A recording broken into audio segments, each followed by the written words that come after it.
It is important, Mr. Chairman, that we have a unified approach on this issue. And we send a message not of internal disarray, not of weakness, not of confusion.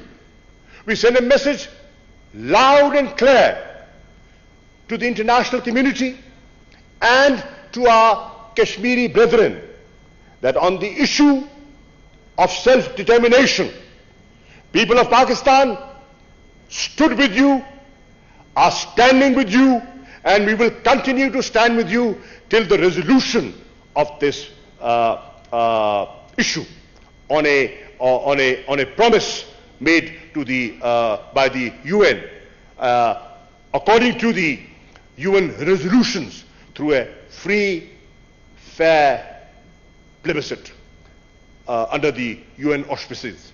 We are very clear. If that is the message that goes on the 5th of January to the people of Kashmir, I think they would breathe a sigh of relief